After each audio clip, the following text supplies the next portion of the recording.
Kot je povedala ministrica, so torej pred nami res veliki izzivi in mi se bomo celo sezono zavedali, da pravzaprav je to še zadnja sezona, ki jo tukaj snujemo in igramo. Zato, da bi bili tudi, celotna slovenska javnost čim bolj ažurno obveščena o tem, kaj se dogaja v zvezi s prenovo, smo tudi zasnovali novo spletno stran oziroma na našo spletno stran bomo dodali en zavihek, v katerem bomo pač sproti dodajali vse novice s tem v zvezi, tako da boste tam lahko zvedeli, kaj se na področju prenove pravzaprav dogaja. Ampak tukaj smo danes v resnici zato, da govorimo o programu, ki smo vam ga pripravili za naslednjo sezono. Lahko rečem, da smo se v tem programu nekako vrnili k izhodiščem. Rekli smo si, da je čas za to, da se v naše gledališče vrnejo močne zgodbe, močni liki, močni dialogi in poudarek je seveda na odnosih med ljudmi, ki pa lahko prerasejo v boje strasti, lahko se pa tudi zapletejo in potem tudi razpletejo v komičnih vozlih. Repertoar drame sloni na 4 stebrih, ki so njegova poslanstvo in njegova tradicija in zaveza. To so uprizarjanje klasičnih del, uprizarjanje dela slovenskih avtorjev, uprizarjanje najbolj zanimivih in relevantnih tujih del in pa izbor vrhunskih sodelavcev.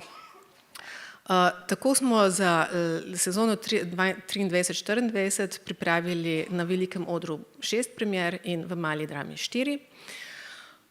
Lahko rečem pravzaprav, da je zelo uravnoteženo nekako ta naš program. Skratka, na velikem odru bojo 3 teksti, ki jih lahko označimo nekako za klasične. Uprizorili bomo 2 komediji, ki že predolgo, lahko rečem, niste bili pri nas uprizorjeni. Eno bo Shakespeare, ki v glavnem na tem odru se uprizarjajo pravzaprav njegove bolj pač tragedije, ampak zdelo se nam je čas, da postavimo na oder njegovo, kot mnogi trdijo, najboljšo komedijo, to je Kar hočete, z mnogimi ljubezenskimi zapleti in pa antologijskimi komičnimi prizori. Druga je pa Molière, njegov Skopuh, ki poleg tega seveda, da ima tudi razne ljubezenske zaplete, govori pač o tem, kam nas pripelje prevelika ljubezen do denarja. Ta 2 teksta bosta režirala preizkušena mojstra Januš Kica in pa Slobodan Unkovski, ki se po dolgih časih vrača v ljubljansko Dramo. Kot otvoritev sezone bo pa pripadla slovenskemu avtorju, po mnenju mnogih najboljši slovenski tekst, to je Smoletova Antigona. Ko sem se začela že pred več kot letom dogovarjati z režiserjem Janezom Pipanom, seveda še ni bilo vojne v naši bližini, to je tekst pač, ki zastavlja večna moralna vprašanja in ki, moram reči, da dogajanja v svetu ga v bistvu vsak dan še bolj aktualizirajo. Tem 3 klasikom nasproti stojijo 3 novi teksti, ki bojo prvič uprizorjeni v Sloveniji in ki se jih posebej veselim. Prvi bo, lahko rečem, tudi poseben izziv, zato ker sva z režiserjem Ivico Buljanom hotela najti en tekst, ki bi pravzaprav najbolj v njem odzvanjala nekakšna atmosfera sodobnega sveta, vse stiske sodobnega človeka in sva to našla v romanu, ne pa v drami. Gre pa za najnovejši roman zelo znanega norveškega pisatelja Knausgårda, ki ga verjetno vi poznate predvsem po romanu Naš boj, ki je preveden v slovenščino oziroma prevajan v slovenščino. To gre pa za njegov roman Jutranja zvezda. Drugi 2 noviteti sta pa Nebesje, to je zelo pač zanimiv prevod z arhaičnega angleškega izraza welkin, avtorice Lucy Kirkwood, katere drama Otroci je letos prava uspešnica v naši mali drami. V Nebesju pa, ki se dogaja v 18. stoletju v Angliji, gre pa za izrazito nabito sodno dramo, kjer v glavnem igrajo same ženske in zato še posebej vznemirljiva. Sezono na velikem odru bomo zaključili z uprizoritvijo Cyrano de Bergeraca. tudi klasične velike zgodbe, ki je bila napisana oziroma popolnoma pridelana strani vznemirljivega angleškega dramatika Martina Krimpa, ki je to večno zgodbo nekako o ljubezni in o moči jezika tudi popolnoma posodobil, tako da je pač izrazito aktualna tudi.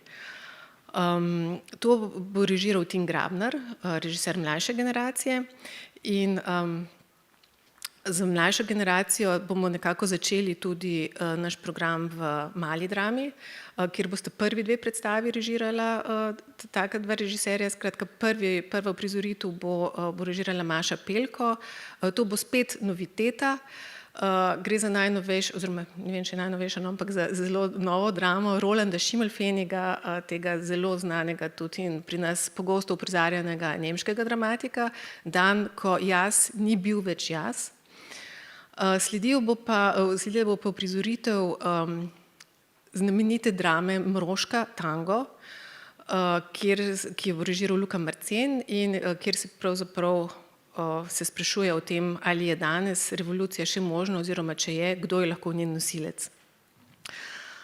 Ostaneta nam še dve predstavi v Mali drami, s katerimi smo se pa hoteli na svojevrsten način pokloniti temu prostoru, ki ga potem ne bo več, kot ste že slišali, seveda. Skratka, Mala drama seveda bo še delovala naprej, ampak ne bo več v tem prostoru, bo pač locirana nekje drugje. Zato smo hoteli pač se nekako pripraviti nek omaž, tako da bomo uprizorili dramo, ki je bila uprizorjena leta 1963 kot prva uprizoritev izven drame, se pravi, to je bil zametek Male drame. Gre za igro Edwarda Albeeja Ameriški sen in to bo režiral Igor Pizon. Čisto za konec smo pripravili pravzaprav še eno simbolno gesto, in sicer uprizorili bomo najnovejšo igro Matjaža Zupančiča, ki je bila nominirana za Grumovo nagrado tudi letos. Imenuje se te igre Bo konec. Zanimivo je namreč omaž Mali drami zaradi tega, ker bo s tem, ko bo Matjaževa igra tukaj uprizorjena, se postavil ob bok Jasmini Rezi kot najpogosteje uprizarjan avtor v Mali drami sploh. Dramo bo seveda režiral tudi sam avtor. In glavna poanta te igre je pa ta, da pravzaprav na koncu prileti na zemljo in lahko rečemo v Malo dramo oziroma v dramo v celoti meteor.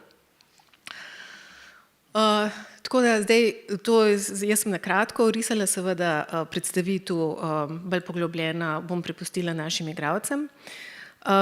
Jaz bi pa preden odidem, bi pravzaprav rada samo še opozorila na nekaj drugih programov, ki smo jih zasnovali. In sicer lani smo bili precej zadovoljni in ponosni na nov program Ars in drama, ki smo ga zasnovali skupaj z tretjim programom Radia Slovenija in v okviru katerega smo nudili 4 večere koncertov, džezov, šansonov, pač tudi glasbe, ki je povezana tako ali drugače z gledališčem. Letos bomo s tem nadaljevali, tako da že zdaj vas vabim pravzaprav na 4 odlične večere. Najprej bo poklon Jožetu Privšku z Big Band RTV spet, potem bo Quattro por tango, potem bo Nina Strnad s svojim jazz ansamblom in na koncu bo večer šansonov. Poleg tega smo, ker se nam je zazdelo zanimivo in plodno to naše sodelovanje z drugo inštitucijo in z drugo pomembno nacionalko, da smo zdaj zasnovali prav pred kratkim še eno nov programski, pravzaprav novo vsebino, skupaj z Slovenskim gledališkim inštitutom. Z njimi bomo pa skupaj pripravljali pred samimi premierami, se pravi, ne govorim o dnevu pred premiero, ampak preden bomo kakšno pač projekt uprizorili, bojo oni z vidika gledališke zgodovine pripravili dogodke s tem v zvezi. In tako kot smo poimenovali prejšnji Ars in drama, bo to Slogi in drama. Ponosni smo tudi v prejšnji sezoni na našo nov abonma plus, ki ponuja gledalcem po predstavah tudi pogovore z ustvarjalci. To se je zelo izkazalo kot odličen projekt, tako da letos bomo seveda s tem nadaljevali in ste seveda vabljeni, da to. Zdaj pa bi prepustila besedo in oder našemu igralskemu ansamblu, ki vam bo bolj podrobno predstavil repertoar.